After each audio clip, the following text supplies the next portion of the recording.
विष्णु राज की रिहाई पूरी उम्मीद हमको है कि हाई कोर्ट से जल्द उसका बेल होगा। अच्छा, जैसा कि आप सभी जानते हैं 2-3 महीना पहले एक मामला काफ़ी तूल पकड़ा हुआ था विष्णु राज और मालती चौहान का। अभी हमारे साथ पहली बार कैमरे पे विष्णु राज के वकील साहब हैं, इनसे बात करने का प्रयास करेंगे। आखिर कैसे उनको फँसाया गया? इनका कहना है कि विष्णु राज को फँसाया गया, दहेज उत्पीड़न के केस में तमाम धारा लगाकर उनको जेल में बंद किया गया है। बाकी इन्हीं से बात करेंगे। क्या कहिएगा सर? विष्णु राज चौहान के ऊपर गलत रूप से एफआईआर दर्ज करवाई गई है। विष्णु राज को किसी प्रकार के दहेज की आवश्यकता नहीं थी।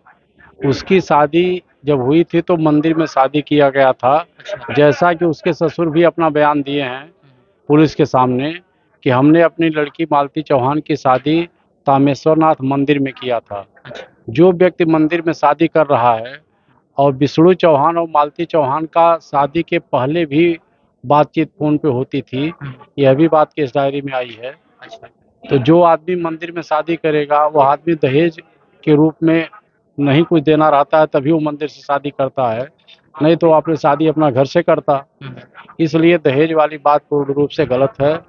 वह यूट्यूब के माध्यम से पर्याप्त पैसा उसको मिलता था, तमाम चैनल उसके चलते थे, तमाम उसके फॉलोवर थे। वह खुद पैसा कमाता था और उसके पास 2-2 सेल्फ नई गाड़ी थी, 2 पहिया 4 पहिया गाड़ी भी और विष्णु चौहान के पास थी। तो अपने ससुर से 2 पहिया वाहन मोटरसाइकिल की मांग और 2 लाख रुपए की मांग जो वादी मुकदमा लिखवाया हो पूर्णतः गलत है और गलत रूप से उसको आरोपित किया गया।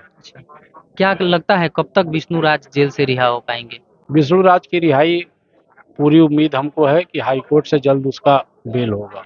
अच्छा, उधर के पक्ष के वकील साहब का कहना है कि उनको आजीवन कारावास भी हो सकता है। कौन सा एलिगेशन लगा है, इस पे क्या कहना चाहिए? केस इस प्रकार का नहीं है कि उनका आजीवन कारावास हो या इस तरह कोई दिक्कत आवे।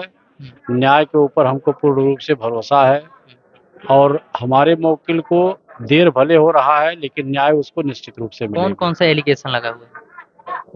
498A, 304B IPC और 3/4 DP एक्ट का मुकदमा उसके ऊपर दर्ज हुआ है। अच्छा, बच्चा को लेकर के जो युवराज है विष्णु राज के, उनको उनको लेकर के विष्णु राज के जो लड़का है युवराज, उनको लेकर के कुछ अपील दायर किया गया है? नहीं, अभी कोई अपील नहीं दायर किया गया है क्योंकि उसका पिता जेल में है। अब जेल से वो छूटेगा तब उसके लिए व्यवस्था किया जाएगा। अच्छा, अगला डेट कब मतलब आने वाला है? यहाँ सेशन कोर्ट में 26 फरवरी डेट लगी है और हाई कोर्ट में डेट 4 सप्ताह बाद की है। वह डेट हाई कोर्ट से जो अधिवक्ता है उनसे बात करके तब फिर उसको जानकारी होगी। अच्छा सर, इसमें और लोग था जिसमें और 2-3 और अभियुक्त थे, उन लोगों का क्या हुआ? उन लोग अभी गिरफ्तारी उनकी नहीं हुई है, उन लोगों के बारे में थोड़ा-सा बताइए। पुलिस उस मामले में वादी मुकदमा के द्वारा 2 प्रार्थना पत्र एक ही दिन दिया गया था थाने पर। एक प्रार्थना पत्र जिसमें विष्णु चौहान का केवल नाम था उस पर पुलिस ने एफआईआर दर्ज किया और दूसरे प्रार्थना पत्र के विषय में कोई विवेचना नहीं की गई। उस प्रार्थना पत्र का भी हवाला केस डायरी में आया है लेकिन उस बिंदु पर विवेचना टोटल साइलेंट कर दी गई है। तो मतलब ऐसा माना जाए कि वो माइनेज हो चुके हैं वो लोग? अब इसके विषय में न्यायालय में जब मामला तय होगा तभी वो देखा जाएगा। अच्छा। अच्छा, बच्चों को लेकर के क्या कहना है? उनके नाना-नानी कह रहे हैं कि हम हमारे पास बच्चे रहेंगे।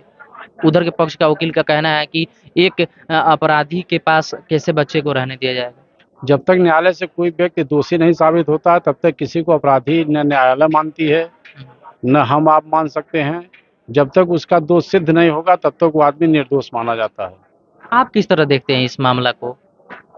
हमारे विचार से हमारा मुवक्किल पूर्ण रूप से निर्दोष है, उसको गलत रूप से फंसाया गया है, गलत धाराओं में आरोपित किया गया है और न्यायालय से आज नहीं तो कल हमको न्याय निश्चित रूप से हमारे क्लाइंट को मिलेगा। अच्छा। अच्छा, बताया ऐसा जा रहा है कि मालती चौहान जो है कि खुदकुशी की और कुछ लोगों का कहना ये है कि नहीं विष्णु राज मार दिए। अपने हिसाब से आप क्या समझते हैं? क्या मतलब किस हिसाब से मालती इस दुनिया को छोड़कर चली गई?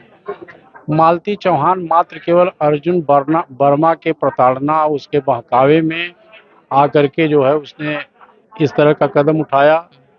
उसमें विष्णु चौहान का कोई रोल नहीं था कि विष्णु चौहान की वजह से मालती चौहान ने ऐसा कदम उठाया हो। इस तरह की कोई बात नहीं है। अच्छा, तो अर्जुन वर्मा को क्यों साइड किया गया है इस केस से?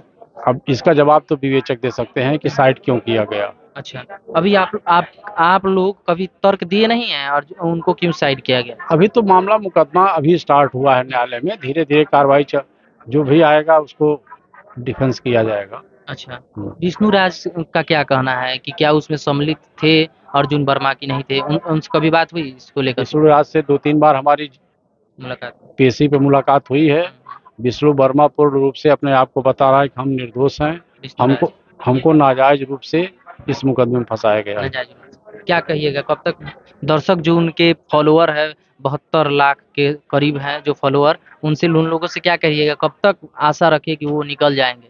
हमारा यही यही कहना है कि सारे फॉलोवर इंतजार करें, जल्द से जल्द जेल से बाहर आएगा। जल्द से जल्द आएंगे? जी। कुछ डेट वगैरह बता दीजिए कि 1 महीना 2 महीना इस अब हिसाब से। न्यायालय में मामला विचाराधीन है, उसके लिए जब तक कोई आर्डर न्यायालय से न आ जाए तब तक उसके विषय में नहीं कुछ कहा जा सकता है कि कब कब तक उसकी बेल माननीय उच्च न्यायालय इलाहाबाद से हो जाएगी। एक चीज हमारा मतलब कहना है वकील साहब कि कोई अपनी पत्नी को क्यों मार देगा? इतना जो प्रेम करता हो, इतना अच्छे से रखता हो, दोनों एक साथ ब्लॉग बनाते थे, अच्छा खासा पैसा इनकम करते थे।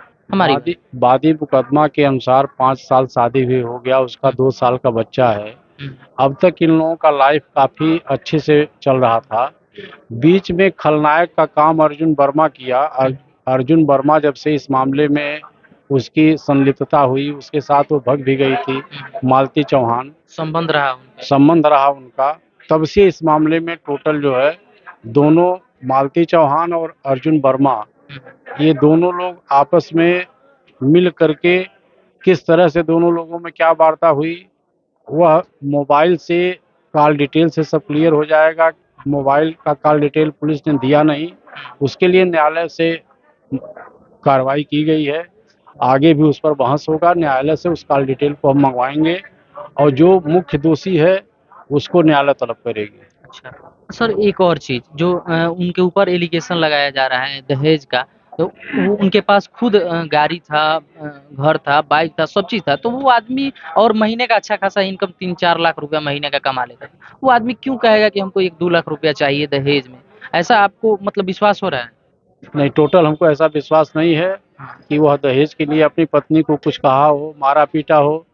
पोस्टमार्टम रिपोर्ट में केवल हैंगिंग से मृत्यु आना डॉक्टर ने साबित किया है, उसके शरीर पर अन्य कोई चोट के निशान नहीं पाए गए हैं।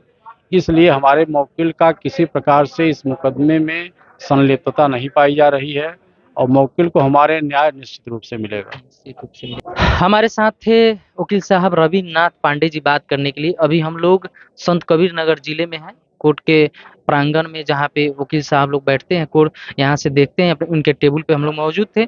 आगे जो जिस प्रकार से उनके केस में सूचना मिलेगी हम आपको बताने का प्रयास करेंगे। बाकी इस वीडियो को देखने के लिए बहुत बहुत धन्यवाद।